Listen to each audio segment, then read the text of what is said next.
কড়াইতে তেল দিয়ে তেলটা গরম হয়ে গেলে মাছের মাথাগুলো দিয়ে ভেজে নিতে হবে।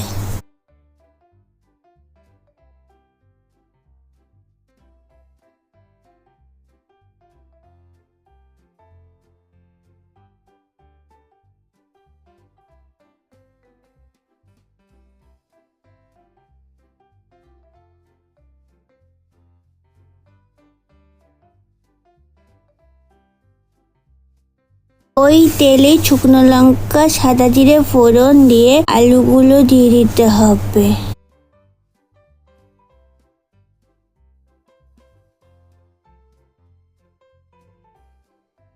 অল্প নেড়ে হলুদ নুন দিয়ে ভাজা করতে হবে।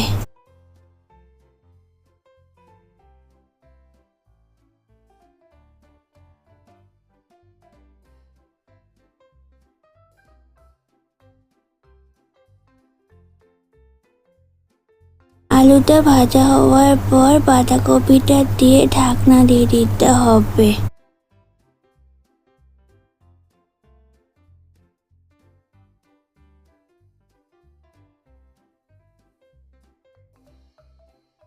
বাঁধাকপিটা মজে গেলে ঢাকনা খুলে মাছের মাথাটা দিয়ে আবারও ঢাকনা দিয়ে দিতে হবে।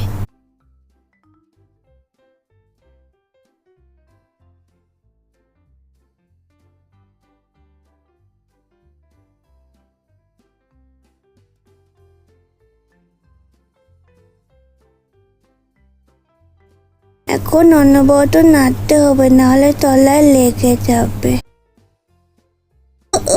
আমি তো একটা কথা বলতেই ভুলে গেছি, আমি তিতলি। তোমরা যারা যারা এই ভিডিও দেখছো তারা চ্যানেলটাকে সাবস্ক্রাইব করে দিও আর বেল আইকনটাকে টিপে দিও। বন্ধু হয়ে পাশে থেকো। বাঁধাকপি থেকে জলটা পুরো টেনে নিলে নামিয়ে নিতে হবে। একটা কথা বলবো, গরম গরম বাচ্চাটাতে দারুণ লাগে।